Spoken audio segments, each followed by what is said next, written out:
venons ici parce que le Sénat doit voter une proposition de loi qui accorderait le droit de vote aux élections locales aux étrangers non communautaires et nous y sommes opposés. Nous sommes des républicains et nous considérons que le droit de vote est lié à la citoyenneté, donc à des droits, à des devoirs et donc à l'obtention de la nationalité française. La France a toujours été une terre d'accueil. Que des étrangers veuillent s'installer en France, pourquoi pas, à condition qu'ils veuillent effectivement accepter les lois, les traditions, la culture et qu'ils le manifestent en demandant leur naturalisation. Et à partir du moment où ils auront la naturalisation, ils pourront voter tout à fait naturellement, il n'y aura pas de problème. Est-ce que vous pensez que cette loi peut passer aujourd'hui? Alors, elle a des chances de passer puisque le Sénat a une majorité de gauche.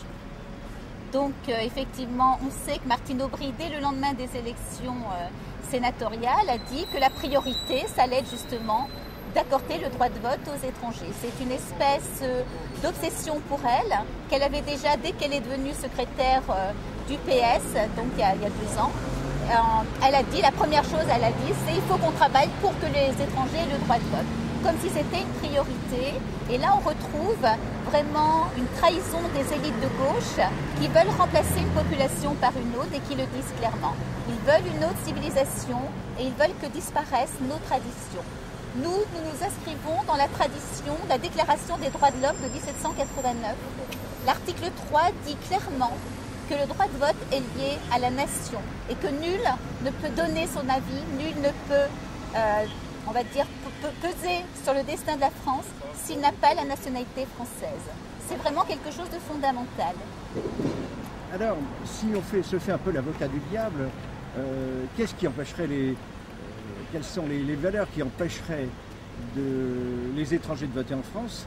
Et puis, deuxième question, comment ça se passe dans les autres pays européens? Alors, il y a d'autres pays européens où les étrangers ont le droit de vote aux élections locales, mais on voit très bien ce que ça donne avec des catastrophes, avec le communautarisme qui devient vraiment la ligne, hein, en Angleterre ou bien en Belgique par exemple.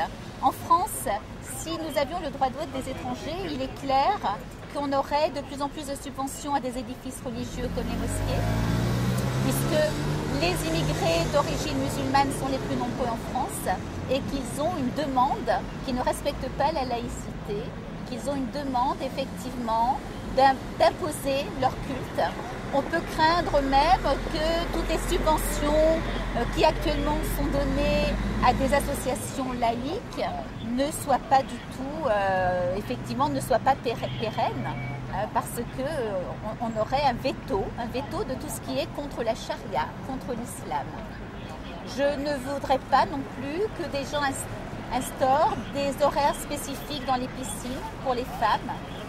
Je ne voudrais pas que le halal soit imposé dans les cantines. Et c'est ce qui risque de se passer si on a effectivement ce droit de vote qui est voté. Il ne faut pas oublier non plus que les conseillers municipaux et les maires élisent les sénateurs, qui eux-mêmes votent nos lois. C'est-à-dire que ce ne sont pas que des élections locales, mais ce sont des élections qui ont forcément des conséquences nationales.